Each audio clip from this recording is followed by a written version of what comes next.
Chapter 40. Dragon Lady and Lady Dragons. It was the day after Ron had told him about the first task, and Salazar stared at the door of one of Hogwarts's many unused classrooms, and sighed heavily. Colin had just came to get him out of potions, and told him that he was needed for interviews and photos for the Triwizard tournament. He really didn't want to do this, and he was hoping to figure out a clever way of getting out of it. He hadn't found a chance to tell Cedric about the task yet, but the copy the twins made of the letter that Charlie had sent them was in his pocket. He was hoping for the chance to speak with Cedric after this nonsense was over. He sighed again, pushed the door open, and glanced around. Fleur, Madame Maxime, Krum, Karkaroff, Cedric, and Albus were standing in front of the fireplace. Ludo Bagman was also there, along with a photographer and a blonde-headed witch in magenta robes. They all turned to look at him, and only a few people smiled. "Ah, Mr. Potter. At last!" Bagman exclaimed as he rushed over to Salazar. "Now that you are here, we can begin. Welcome to the weighing of the wands. This is a tradition of the Triwizard tournament, and it is to ensure that all of your wands are in good working order. Mr. Ollivander will be conducting the tests." Salazar looked up and was a bit startled as the old wand-maker stepped out of one of the corners. Ollivander smiled and nodded, before sitting down in a chair. He motioned Fleur over and she handed him her wand without a word. Salazar watched as Ollivander inspected Fleur's wand and was surprised to learn that Vila hair had been used for it. He almost laughed though when Fleur announced that it was hair from her own grandmother, which made Fleur part Vila. It also made him realize why most of the male population of Hogwarts acted like fools when around her. Krum went next, and Salazar was surprised that Krum's wand was made by Gregorovitch. He was somewhat familiar with that wand-maker, but he had mostly preferred wands made by the Ollivander family. Cedric went next, and his wand was made by Ollivander, which the wand-maker was pleased to note, but then Ollivander turned to Harry and smiled. "Now it's your turn, Mr. Potter." Salazar smiled and presented his yew and basilisk hide wand, which Albus frowned at. "Harry, I prefer you use your holly and phoenix feather wand. That wand is dark." Salazar sighed heavily and shook his head. "I'm sorry, Headmaster, but I am more comfortable with using this wand. It's the one I always use," he said, handing the wand to Ollivander. "Well, Mr. Potter, I'm sorry to hear that you prefer this wand over the holly and phoenix feather, but it's wise to stick with the one you are most familiar with. I don't blame you a bit for that," Ollivander said, giving him a small smile. "Thank you, sir," Salazar replied, as Albus scowled at him. "I have the holly and phoenix here," he said, taking it out of his pocket. "But as I understand, we are only allowed to have one wand." "That is correct," Ludo Bagman said, looking at the two wands in confusion. "Mr. Ollivander, would you be so kind as to hold the holly and phoenix feather for me at your shop?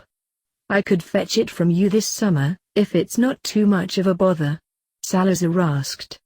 "I wouldn't want Professor Dumbledore accusing me of cheating since he knows that I have two wands, at his insistence I may add." Albus scowled at him again, but the witch in magenta robes quirked an eyebrow in his direction, and she looked a bit intrigued by what Salazar had said. "I'll be happy to take care of the wand, Mr. Potter," Ollivander said with a smile, as he carefully took it and placed it in his own pocket.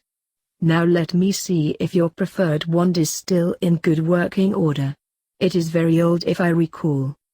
Salazar handed it to him, and Ollivander once again inspected it. "Ah yes, 84 years old to be exact. You and basilisk hide, from the shop Wands and Things in Nocturne Alley. You were a naughty boy to go in the Mr. Potter, but it's a fine wand nonetheless. A bit dark, but that's because of its materials. Let's see how it performs." Ollivander conjured up several black smoky daggers, before vanishing them. He smiled and nodded his approval as he handed the wand back. "Basilisk hide, Harry?" Cedric asked with a grin. "It wouldn't be from your rumored pet now, would it?" Salazar burst out laughing. No, Emeralda is still very much alive, so I would think not. So it's true then? Cedric asked with wide eyes. Rumor has it you have a pet basilisk. Yes, she is 1,000 years old and nearly 60 feet long. She sleeps in the snake pit with Gordy, Blaze, and Di. She's very nice actually. But she can kill you, Cedric said, still staring at him in disbelief. No, she won't do that. Salazar Slytherin put blinders on her so she wouldn't kill anyone with her gaze, but she can still petrify people, so we stuck thick towels over her eyes to avoid that. Everyone stared at him as if he had two heads, but the witch in magenta robes had a smile on her face as she looked him up and down like a lion stalking prey. She won't bite? Crumb asked, furrowing his brow in confusion. How do you know? You can't train a basilisk. I'm a parselmouth. She answers and listens to me. Salazar replied with a smile. She is very gentle. In fact, if you want I can introduce you to her. Not many people have had a chance to meet one, without dying that is. I think that would be lovely, Mr. Potter. The witch in magenta robes said with an abnormally large grin. I'm Rita Skeeter by the way. I write for the Daily Prophet, and I'm here to interview you all for the tournament. Oh, Salazar said looking at her with wide eyes, but then he had a sudden idea. Well, you are welcome to come meet her too. Unfortunately though Mrs. Skeeter, I'm afraid I must decline an interview at the moment. You see, my name was placed into the goblet without my knowledge or consent, but because of the rules, I am forced to compete. The real champions are Cedric, Mr. Crumb, and Mr. Liqueur. Please Mrs. Skeeter, I know that because of who I am, that the public is very curious about me, but I would ask you very kindly to focus on Cedric when you mention Hogwarts. He's the one people should know about and support. He is Hogwarts' rightful champion. But you are the juicy news, Mr. Potter, she said sweetly. I'm sure I am, Salazar said with a large sigh. I would be happy to give you an interview, after you have written and published the main article for the tournament. I just ask that you leave out any tournament business from the interview I give. As I said, I know the public is curious, so that is my offer. I actually found the article you wrote about the Quidditch World Cup very entertaining. Not many people would be willing to print that Voldemort is a half-blooded son of a mole. Salazar saw Karkaroff scowl at him, but Rita laughed lightly. Well, I do try to give my readers something entertaining to read. Would you be willing to answer questions about you-know-who if I agree to your terms? Of course. I'll answer any question you ask me. All I ask is that you keep my name to a minimum when talking about the tournament. Mr. Liqueur, Mr. Crumb, and Cedric are the ones that deserve to be focused on. And you'll still let me meet the basilisk? She asked with a raised eyebrow. Certainly, Salazar said with a nod. Delightful, she exclaimed with a grin. I can already tell you and I will become good friends, Mr. Potter. I look forward to that interview. May I write about what you have said here today about your basilisk? It would give my readers something to look forward to. Please understand that it is Salazar Slytherin's basilisk, but yes, I suppose that will be fine. Wonderful, she cried. Well, I guess that I will get started on the others. I bid you good day, Mr. Potter. You too as well, Mrs. Skeeter, Salazar said with a grin, as he took her hand and kissed the back of it lightly. She giggled a bit, and Salazar noticed that her eyes were shining brightly. He knew of the woman's reputation because Nicholas, Perenelle, and Merlin were familiar with her and her work.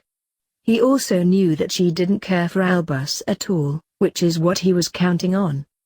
And judging by the look on Albus's face, he knew it too.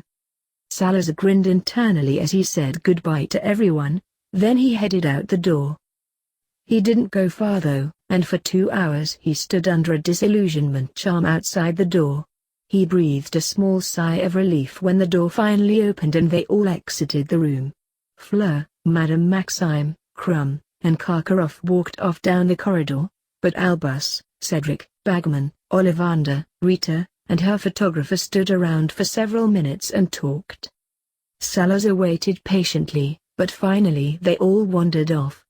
Albus walked off looking deep in thought, but Cedric began heading towards the Hufflepuff common room. Rita and her photographer, however, began having a hushed conversation, and Salazar decided to stick around a moment to see what they said. "Are you going to do what Dumbledore suggested?" the photographer asked. Rita seemed to think about it a minute, but then she shook her head. "Normally I would, but if I do I'll lose the opportunity to interview Potter. Something tells me that Dumbledore and Potter don't get along, and that is something that intrigues me. Dumbledore said Potter is an arrogant show-off, and that he's a dark wizard and very dangerous. I want to get Potter's side of the story, then I'll make my decision. You head on back to the Daily Prophet and get those photos developed. I'm going to stick around here for a little while to see what everyone is talking about." "All right, Rita, I'll see you later," the man said, and quickly hurried off.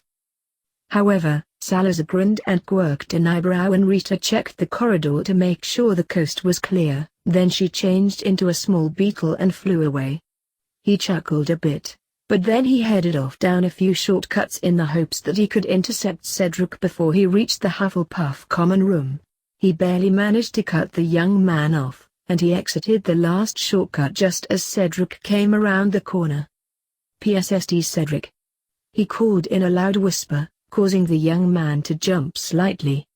Cedric turned around, but furrowed his brow in confusion when he didn't spot anyone.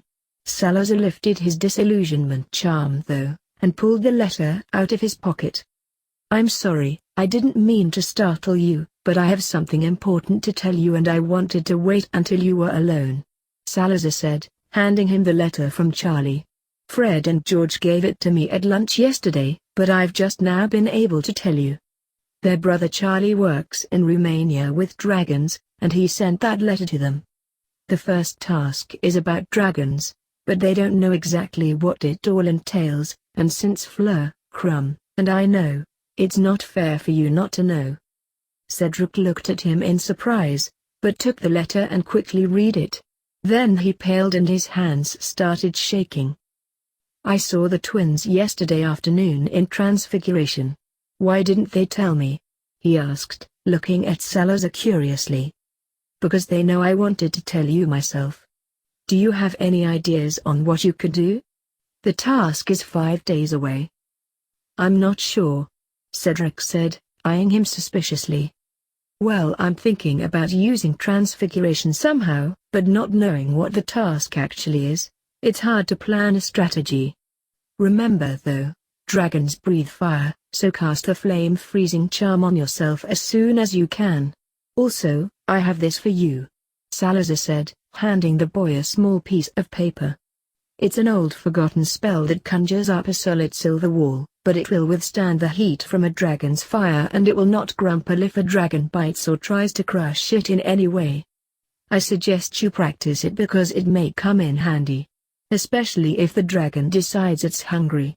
I'll be around if you have any questions about it," he said with a small encouraging smile. Cedric's suspicious expression faded as he gazed at Salazar, but he glanced down at the letter and piece of paper, then back to Salazar. However, before he could say anything, they heard loud talking and laughter coming from around the corner and down the next corridor. "Some of your housemates are coming, so I better go," Salazar said, cutting his hand with his wand and smearing the blood on a nearby painting. "Be careful, Cedric. I want to see you win this tournament for Hogwarts," he said with a grin. Then he disappeared through the painting without another word. Cedric stared in bewilderment at the spot Salazar disappeared in, but he was snapped out of his stupor as a group of fourth years rounded the corner. "Hey Cedric. Just letting you know I support you fully," Ernie Macmillan said as he showed off his badge. Then he pressed it and laughed loudly. "Potter stinks," he laughed. Cedric cleared his throat and gave the boy a stern glare. "Actually Ernie, Harry didn't even want to be in this tournament. His name was placed into the goblet because someone wants to try and kill him. He didn't ask for this, so I'll ask you kindly to please get rid of the badges. They aren't doing any good at all." Ernie's face fell just a bit. But Dumbledore said, "I don't care what the headmaster said. Harry isn't the bloke Professor Dumbledore paints him as. Just get rid of the badges please," Cedric replied, and made a point out of vanishing each badge that the group had pinned to their robes. They all stared at him for a moment, but then Justin Finch Fletchley looked at him curiously. "Are you okay, Cedric?" he asked. Yeah, I'm fine," he assured them, as he stuffed the letter and piece of paper Salazar had given him into his pocket. "Just please spread the word about the badges. I have a task to get ready for." Cedric turned around and headed into the common room, leaving the group of fourth years standing there in confusion. Aside from these three champions, a surprising fourth champion has been entered, and that boy is none other than 14-year-old Harry Potter, the boy who lived. Peter read out loud, causing Voldemort to suddenly look his way. It was the day after the interviews, and Peter had his morning copy of the Daily Prophet spread out before him. He had just finished collecting Nagini's venom, but managed to avoid getting chased because she was more tired these days, due to the cold winter weather that floated freely through the drafty old house. The article he had been reading talked a lot about the other champions, and described their backgrounds, families, where they come from, their strengths, and magical knowledge. Peter had been reading through it, curious about the True Wizard tournament, but then he came across the line about Harry Potter and reread it out loud for his master. "What else does it say about Potter Wormtail?" Voldemort snapped. "Read it to me." "Why yes, master," Peter squeaked, and the paper rustled slightly as he jumped when a stinging jinx landed on his arm. Harry Potter declined to give an in-depth interview, saying that his name was placed in the Goblet of Fire without his knowledge or consent, but that he still had to follow the rules and compete. He respectively asked that we focus on the true champions of the True Wizard tournament and show our support for them, not himself. Myself, and I agree with Mr. Potter. If anyone should be supported, it should be Miss Fleur Delacour, Mr. Victor Crumb, and Mr. Cedric Diggory. Wormtail read, but because of Voldemort's glare, he decided to keep reading. However, Mr. Potter is aware that the wizarding world is curious about its hero, and has agreed to allow me to interview him for matters separate from the tournament. These matters will pertain to his life, you know who, and other very interesting things. Several people claim, and Mr. Potter himself confirmed, that he lives with a 1,000-year-old, 60-foot-long basilisk. "What?" Voldemort shouted. There is more, master," Peter said nervously, as he eyed the wand in his master's hand. "Keep reading." Peter gulped and continued. "Salazar Slytherin's basilisk to be exact. Mr. Potter, the basilisk, and several of Mr. Potter's friends live in what is described as the Snake Pit. A room that is rumored to have been built by Mr. Potter and one other friend under the Slytherin Common Room. Mr. Potter has taken security precautions regarding Slytherin's basilisk of course, and has agreed to allow me, Rita Skeeter, to meet this large dangerous creature. Myself, and I hope to have that interview soon, so stay tuned my lovely readers." Peter glanced nervously at Voldemort, who sat lost in thought as he stared into the fire. "Someone unknown to me has done me a great service by putting Potter's name into the goblet," he said suddenly. "Potter doesn't care for Dumbledore very much, and if their relationship from Potter's first year has soured even more, then I wish to see where he stands regarding me. I already have all I need to complete my ritual, but I want to invite Potter for my rebirthing ceremony. You did well in discreetly getting a vial of Dumbledore's blood for me, Wormtail, and you will be rewarded once I have gained my full body back." Peter's eyes widened in surprise. Thank you, master," he said breathlessly, but cringed as he remembered that night. He had almost been caught half a dozen times when he had snuck onto the grounds. He had stood in front of the gargoyle for nearly an hour trying to guess the password, and when he finally got it right, He snuck into the headmaster's office and into his bedchamber. He had to stun the sleeping headmaster before he could withdraw his blood. The blood of an enemy that had been forcibly taken. He had revived the headmaster, then obliviated the man just to be safe. However, even though he had gotten in and out safely, Peter really didn't want to go back to Hogwarts anytime soon. He took a small deep breath, and held it as he asked, "Is there anything else I can do for you?" "Not at this time," Voldemort said, and Peter let his breath out quietly. "I must begin thinking up ways for you to bring Potter to me, but I can't just have you capture him. It will be suspicious if he just ups and disappears before the tournament is complete. He may have cursed my lineage, but I want to give the boy a chance to join me. He is powerful. I've seen how powerful he is during his first year, and no doubt he has only gotten stronger," Voldemort said in a raspy tone, as he shifted slightly in his chair. "And if the boy doesn't join you?" Peter asked. "He dies," Voldemort said in an unconcerned tone. "This current body isn't strong enough to survive the ritual yet, so I still have time to figure out how to get Potter to me. I also want to see what he says in his next interview. It will tell me about any weakness he may have. Potter will join me, or he will die." Peter knew it was unwise to speak or make a sound, so he just nodded and glanced back down at the article. However, something told him that Harry wasn't going to join his master. Salazar was sitting at the Slytherin table reading the same article and smiled. Rita had held up her end of the bargain, and now he would have the chance to get his story out. If he played this situation correctly, he could have an ally in the media. And that would be an advantage worth having. He was a bit startled when an owl fluttered down beside him, but he took the letter and the free edition of the Daily Prophet it had clutched in its talons. "Dear Mr. Potter, I have sent this letter and this morning's edition of the paper so that you may have a chance to look over the article I have written. If you find it to your liking, I would really like to interview you tonight after dinner. I understand you have a task in 4 days, but I would like to do the interview before then, just in case anything unfortunate should happen. Please get back to me as soon as you can. Yours truly, Rita Skeeter." Salazar grinned and took out a spare bit of parchment from his bag and scribbled a quick note telling her that it would be fine and that she should meet him in the entrance hall at 6 p.m. Then he sent it off with the waiting owl. "She wants to do the interview tonight," Salazar said, looking at Blaise and Godric, who were looking at him in confusion. Godric's eyes lit up. "Are you taking her into the snake pit?" "Of course," he replied with a grin. "I'm just surprised no one has come trampling in here yet to remove their children because of Emeralda, but I suppose they may think that Dumbledore will handle it," Godric said, taking a bite of his toast. "We will see," Blaise said with a grin.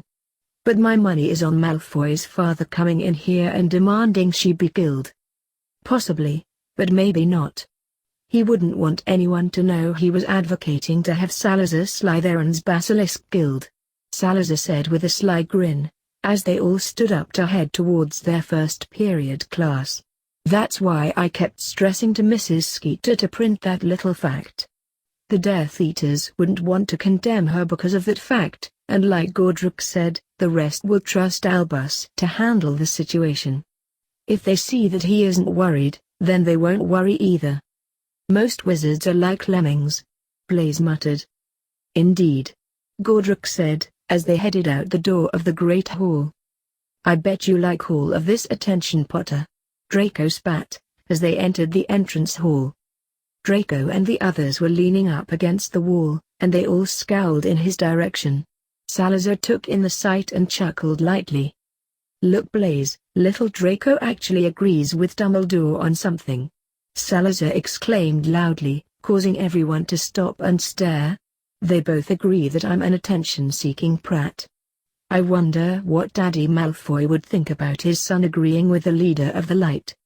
Blaise snorted as several people laughed, but Draco's face turned red as he stomped over to an unconcerned Salazar. Are you scared yet, Potter? You know you will die in this tournament, don't you? Draco hissed as he continued to scowl. Perhaps, but I seriously doubt it. Dying just doesn't suit my fancy, but it's clear to me that it suits yours. Tell me, Draco, do you know who put my name in the goblet? Draco smirked at him. No. He said simply, folding his arms across his chest. Well, something tells me you do, Salazar said with a grin, but then he chuckled and began walking away, leaving a still smirking Draco behind. You'll get what's coming to you, Potter. You'll see. Pansy shouted, as Draco laughed loudly. Looking forward to it, Pansy. Salazar shouted back, as Gordrook burst out laughing. Stop antagonizing them, Gordrook said, whopping him on the shoulder as they headed up the main staircase. Why? I find it rather funny. I've tried to be nice to them and help them with different things, but they brush me off and don't listen. I made a mistake during first year with Draco, I admit that, but hopefully one day I can get the boy to see reason, Salazar said. Until then, it seems to me that he is just going to have to learn the hard way. If he can learn, Blaze said sarcastically. Draco sometimes acts like more of a Gryffindor than Gordy does. Gordrook playfully glared at him. How dare you? He whispered. Salazar chuckled. We better get to class. Minerva will have my head if I make Blaze late. They all laughed at that, but then they headed off to their first period classes. The rest of the day passed quickly, and dinner was quiet. Draco had continued to taunt and tease him throughout the day, but Salazar ignored him for the most part. Somehow Albus got wind of when the interview was to take place, and insisted that he be present for the entire thing. Salazar told him no and even got Sirius involved, through Remus, who also said no. It was a short victory though, seeing as Albus insisted on sending Moody to supervise instead. Salazar had gritted his teeth, but agreed that Moody was better than Albus in this case. It was right at 6 p.m. when Salazar met Rita Skeeter and her photographer in the entrance hall. She raised an eyebrow at Moody, who was lurking nearby, so Salazar briefly explained his presence. After he was done with that, Salazar looked at Skeeter and smiled. Mrs. Skeeter, may I ask which house you were in? I was in Slytherin, Mr. Potter, and please, call me Rita, she said with her familiar wide grin. Salazar chuckled. Then please call me Harry, he said. Then he motioned her over to the entrance to the snake pit. This is how we get in and out of the snake pit. My friend Gordy and I did this so that our other non-Slytherin friends can gain entrance to our little abode. He grinned. They understand Parcel Tongue, so it's easy for them to gain entrance. The headmaster can understand it too, but to my knowledge he's never attempted to enter here. Do you know why? Rita asked curiously. Not a clue, Salazar said with a chuckle. Then he turned to the door and opened it. Being a member of Slytherin House, you will no doubt recognize exactly where we are when we get down here. Harry dear, before we really get started, would you mind if I use a quick quote squill?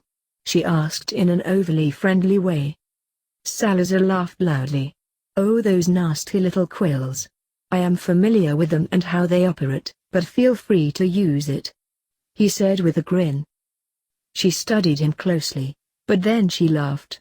All right then, she said. Then she opened her bag and brought out the acid green quill and a notebook, and charmed it so that it floated along beside her. She turned to her photographer and instructed him to take lots of pictures of everything, so pretty soon their way was partially lit up by the flashes of the camera. Harry, I get from your tone when speaking about the headmaster that you don't particularly care for him. May I ask why? Certainly, Salazar replied as he grinned into the semi-darkness in front of him. The headmaster believes that I am an arrogant show-off, not to mention a dark and dangerous wizard who is some kind of Dark Lord in training. He couldn't be further from the truth though. Really? How so? Well, the problem the headmaster and I seem to have is our difference of opinion in regards to light magic and dark magic. He feels the need to separate certain kinds of magic into those ridiculous categories, but in truth, magic is magic. It's neither light nor dark, but it's the intention behind it. For example, I can cast a severing charm to cut up a piece of fabric, which is deemed light in the headmaster's eyes, or I can cast a severing charm to cut someone's arm off. So I ask you, Rita, is the severing charm light, or is it dark? An interesting question, Harry, Rita said thoughtfully as they reached the snake pit. My friends have agreed to stay in the library for the duration of our interview, so we are somewhat by ourselves down here, Salazar said as he opened the door. Her eyes became as big as galleons as she looked around, and the photographer once again began snapping pictures. Salazar led them into the main sitting room, but he pointed out the new dorms as they passed by them. When they arrived in the sitting room, which took up the largest portion of the snake pit, she looked up somewhat amused. You can see straight up into the main common room. How did you achieve that, and how did the young ladies react? They do wear skirts, you know, she asked, looking at him with a calculating gaze. A simple charm, and as for the young ladies, we can't see anything, seeing as everyone wears long floor-length robes. You can't see anything even if you tried. Rita seemed to stare up at the students, who were looking down at her curiously, but a seventh-year girl walked right over top of her, and Rita laughed. I suppose you're right about that. She chuckled. Salazar just laughed, and continued explaining the reason for the snake pit. The headmaster tried to put a stop to our work down here, and rightly so, but he failed. I say rightly so because he is the headmaster, and he can't really allow students to make such drastic changes to the castle. However, his efforts failed because Hogwarts herself refused to put a stop to the work. Why do you think that was? Rita asked curiously. Salazar shrugged. I don't know really. My best guess is because I'm the heir of Godric Gryffindor, and she knew I wasn't safe in the main common room, due to Professor Dumbledore's negligence. Salazar went on to explain how they built the snake pit, and Rita asked why they built it in the first place. When Salazar told her it was because the headmaster refused to put a stop to the attacks by Draco and the others, she seemed very interested in that. Salazar told her point blank about all that Draco had been doing, and why Albus had not stopped it. So the headmaster thinks that those children aren't doing anything wrong? She asked, as her quill continued to write furiously. I suppose so, but you have to look at their families. Their fathers are Death Eaters, and they spew the same kind of crap their fathers do.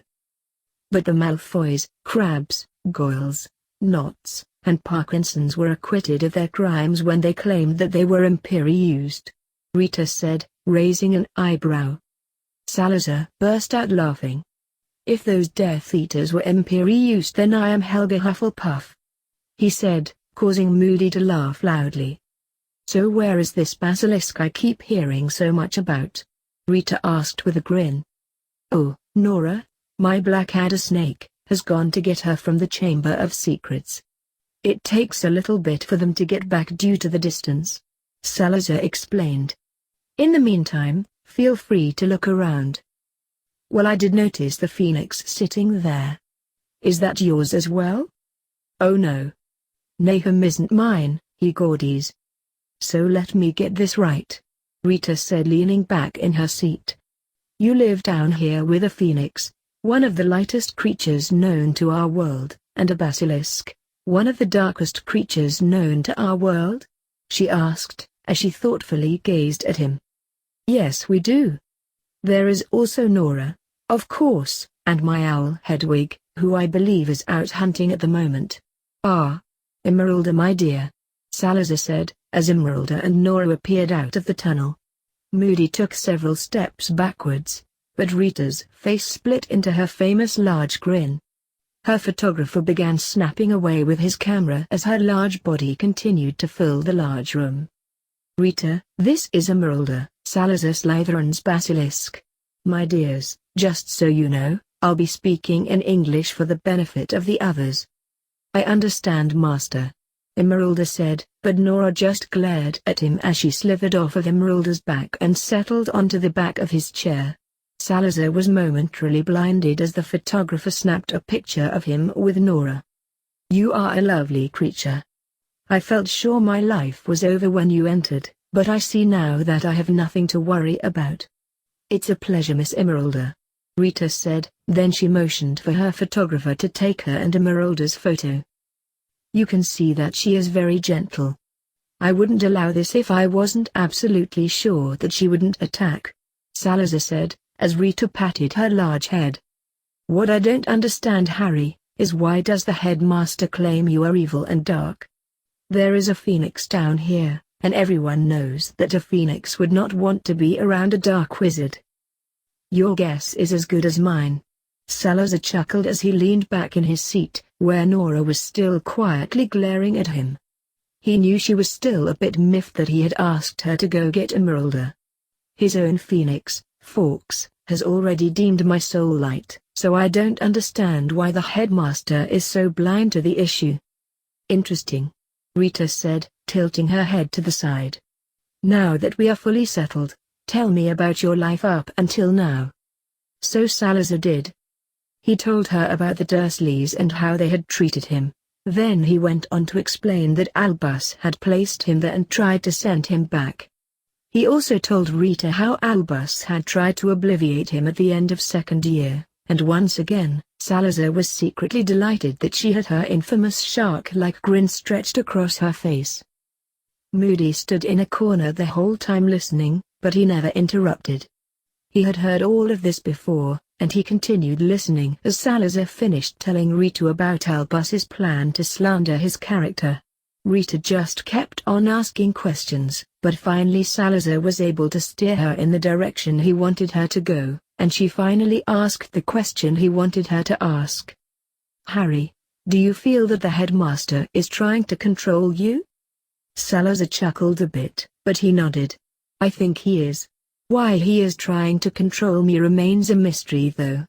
Professor Dumbledore strikes me as the type of person that believes that he alone has all the answers and that he alone knows how things are supposed to work out. That's why it seems like I rebel against him, but I'm really not. I have an agenda that I aim to see through, and Dumbledore aims to put a stop to it." "Oh really?" Rita said, raising her eyebrow. "And what agenda is that?" "My agenda is to kill every person who bears the dark mark, and the half-blooded son of a mole who invented it. Anyone who is anyone knows that Voldemort is still out there.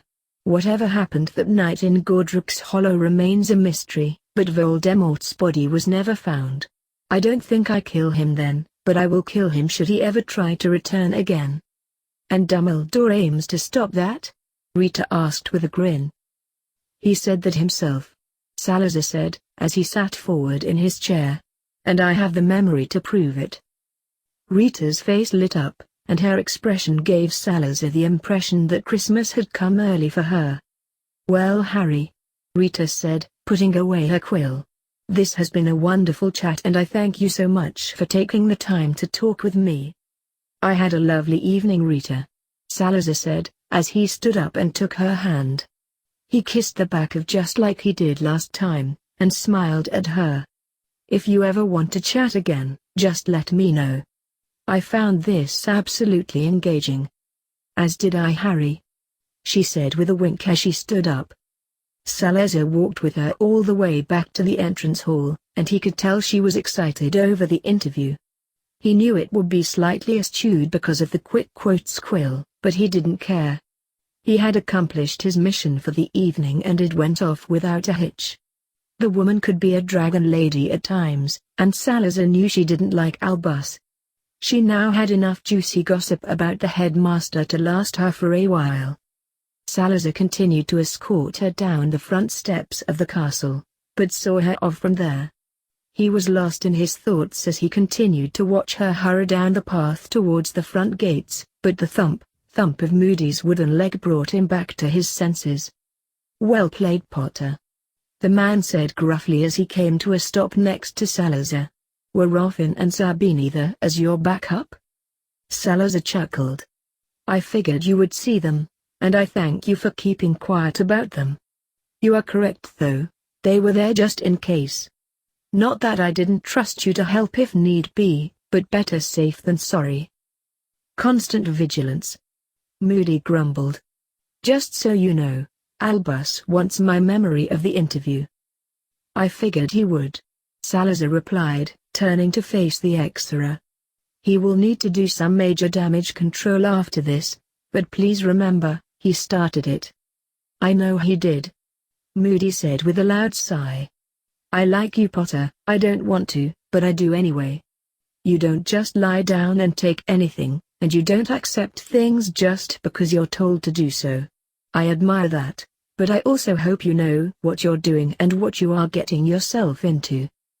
As I said a few weeks ago, Mr. Moody, I know exactly who Albus Dumbledore is, and yes, I do know what I'm doing, Salazar said as they walked back into the castle. I hope so, Potter. Moody mumbled as they parted ways. I really do hope so. He's arrogant, Alastair, Albus said with a scowl as he stood beside his pensieve. They had just watched the memory of Skeeter's interview, and already Albus was going over scenarios in his mind on how he could control the damage that was surely coming. He knew Rita and her work well, and he also knew that she didn't like him. Moody didn't show Albus the short conversation he had with Salazar after the interview though. He felt it was best if he left that part out. He thinks he has won this battle, Albus said, looking at Moody. But the boy has no idea of what I can do. I don't think getting into this with Potter is a good idea, Albus. The boy is confident that he knows what he is doing, Moody warned, glancing at Albus with concern. If Potter aims to have you thrown out of Hogwarts, you could be walking into a trap. He's 14, Alastair, Albus said dismissively as he waved his hand at his friend. All children think they know better. That may be true, Albus, but remember he's not alone. Black, Flamel, and that Nilrem fellow you always talk about are behind him. Have they been here? Albus asked, peering at Moody closely. No, but that doesn't mean he can't contact them. Remember, Remus is here, and there is the outpost. You may be right. I'll set up a mail redirection board on both Harry and Remus, and I'll monitor Remus's flu chatter with Sirius. Moody sighed and shook his head. 4 words, Albus. Roffin.his.a.Phoenix. Something tells me they communicate to the outside world with him, and Remus is smart enough not to use the flu for something like that. Albus shook his head and sighed. I'll think of something then. Moody just shook his head and walked out of Albus's office in order to leave the man to his thoughts. He had a bad feeling about all this, and if his instinct was right, Albus was not going to win this war with Potter. It was finally the day of the first task. Rita had contacted Salazar to say that the interview would be published 2 days after the first task, so that in case the worst should happen to him, people would know what his final words were. He had chuckled about that, but he didn't feel the need to argue. However, at the moment Salazar was sitting at the breakfast table unable to eat. He was picking at his food as Godric and Blaise watched him, but he could also feel Hermione and Neville's eyes watching him from across the room. It was Hermione's words from a few weeks ago that began floating around in his head. You may not be able to die, but you can still get hurt. It was all true, of course, and since he had no idea what the first task actually was, he had no way to plan a strategy. Sure, it involved dragons, but beyond that, he had no idea what to expect. He was nervous about his well-being, and more importantly Cedric's, but Salazar hoped that the information he had supplied the young man helped him in some way. Salazar, you need to eat, my friend, Godric whispered with concern as he pushed a plate of toast in front of him, but Salazar just pushed it away again. Godric sighed loudly, as Salazar shook his head. I'm not hungry. But you need to eat, Blaise said, waving a piece of bacon in front of his nose. Salazar chuckled, but shook his head. I hate dragons, he mumbled under his breath. Why couldn't it have been unicorns, or snakes, or even a griffin? Hell, even Fluffy would be better than a bloody dragon. Nora even elected to stay in the snake pit because she couldn't watch me get hurt, and that's saying something. He exclaimed a bit too loudly, causing several people to look his way. What's the matter, Potter? Draco sneered. Afraid are you? Well, you should have thought about that before you put your name in the goblet.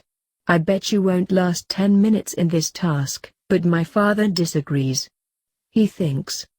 Draco didn't get to finish that sentence because Godric hit him with a silencing charm under the table, but it was still kind of funny. Draco kept on talking for a moment, before he realized what had been done to him. He scowled at Godric, but then he smirked at Salazar and began acting out an over-exaggerated death moment. Salazar just rolled his eyes and shook his head. He was not going to retaliate, seeing as he had more important things to worry about. However, at that moment, the Great Hall's doors flew open and instant chaos erupted throughout the room as everyone began screaming in terror. Salazar, who had just managed to take a sip of pumpkin juice, spewed his drink all over himself as Emeralda and Nora, who was sitting on top of Emeralda's head, came slithering in. All of the students and the most of the professors, including Bagman and several other ministry officials, had flattened themselves against the walls, but Salazar just continued to sit at the table and shake his head. Godrix burst out laughing, and Blaze snorted as they took in the scene around them. Over at the Gryffindor table, Fred and George had fallen out of their seats, but Hermione and Neville were already up and moving towards them. "Speaker, I have changed my mind," Nora announced as she slithered off of Emeralda's head and into Neville's outstretched arms. "If you are determined to die in this silly little contest, the shrew and I have decided that we will at least support you." Godric snorted, but Salazar continued to sit there and shake his head. "They are wild animals with minds of their own. What did you expect?" Godric said as he wiped tears of laughter off his face. Salazar glared at him. "Shut up, Godric. I don't need this right now." "I know, but the rest of us do," he replied, causing Salazar to roll his eyes. "Speaker, did you hear me?" Nora asked, as Neville brought her over to him. "Yes, my dear, I heard you," he sighed. "But why did you feel the need to burst in here? Couldn't you have waited outside?" "I suppose we could have, little master, but we didn't think about that," Emeralda replied as she gently nuzzled against Hermione, who was patting her side. "Clearly," Salazar said, glaring at his two snakes. "Well, we are here now, and that's all that matters. I wish to stay with Bottom throughout the duration of this nonsense you call a tournament. If you are going to die, then I should at least see how you go about accomplishing it," she said in an unconcerned tone, causing Godric to snort again. "Little master, I am sorry if we have caused you more distress, but I have to agree with Fishbait. However, due to the terror my presence is bringing, I shall wait outside. I would be happy to give you and all your friends a ride on my back, to get you all where you need to go. I just need someone to tell me how to get there, seeing as I can't see," Emeralda said simply. "I'll tell you where to go, Emeralda," Hermione said, patting her side again. "That would be fine, Emeralda," Salazar said, smiling for the first time that morning. "Just please wait outside until I figure out what is going on." "Hey Emeralda," George said, looking at her happily. "Are you really going to let us ride on your back?" "Yes, little one, of course I am. I don't trust some people around here and I want to make sure you are all safe," she said. "Just find me when you come outside. I won't be hard to miss." That caused several of them to chuckle, but she managed to slither backwards until her large body was outside the Great Hall. Then she nudged the front doors of the castle with her nose, and headed outside. Everyone in the Great Hall stared at Salazar, but he just pinched the bridge of his nose and shook his head. Then he stood up. "Everyone, I'm so sorry about that. She's not going to hurt you, honest. She's always been very gentle and kind. Please don't be afraid of her. Albus stood up at that moment, and Salazar braced himself for the worst. What Harry says is true. Emeralda is not here to hurt anyone. Please retake your seats and continue on with your breakfast.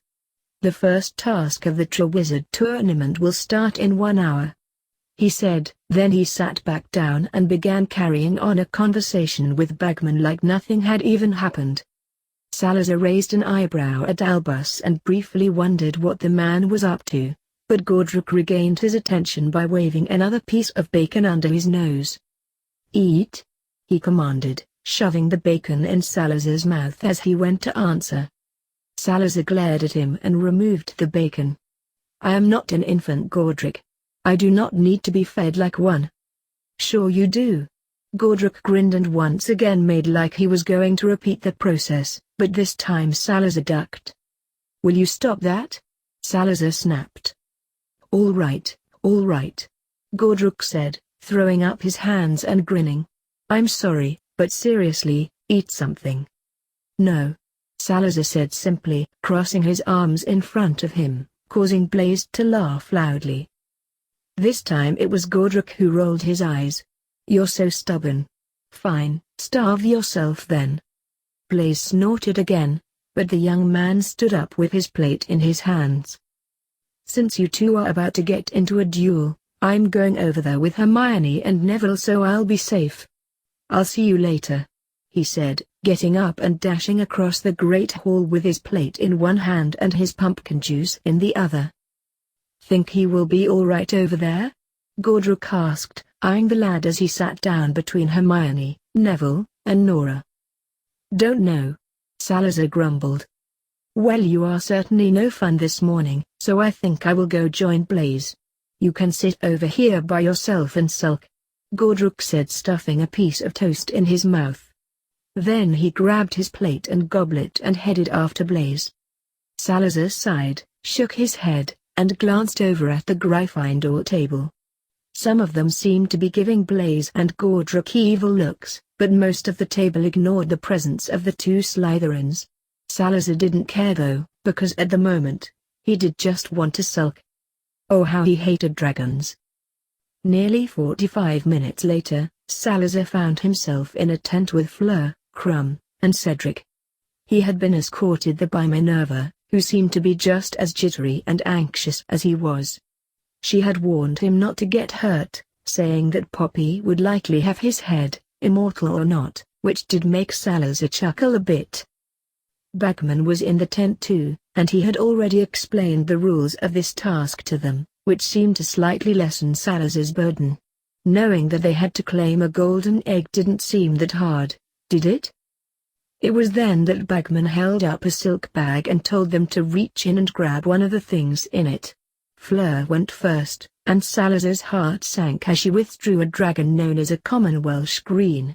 Krum withdrew a Chinese fireball, and Cedric withdrew Swedish short snout. Salazar swallowed hard and closed his eyes as he reached into the bag, but almost got sick when he withdrew a Hungarian horntail. Bagman went on to explain that the dragons were nesting mothers, and that the golden egg would be in the nest. Nesting mother dragons were some of the most ferocious things on the planet, so needless to say, Salazar felt like blowing something up. Namely the idiot who thought up this stupid task.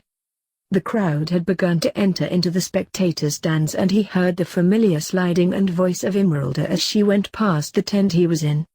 He just hoped that neither her, nor Nora, would try to interfere if a dragon tried to eat him.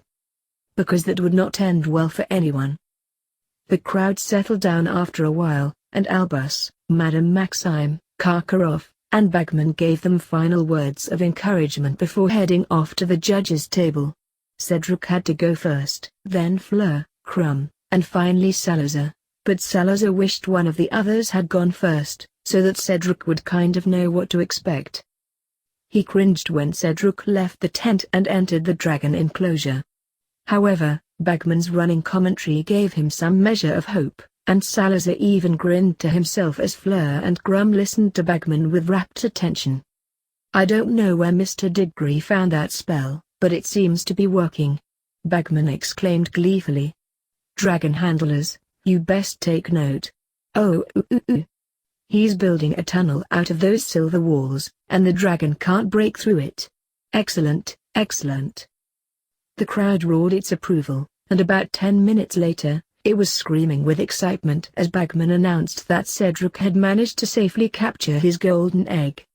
Fleur went next, but by that time two tentative plans began forming in Salazar's mind, and he hardly paid attention to Bagman.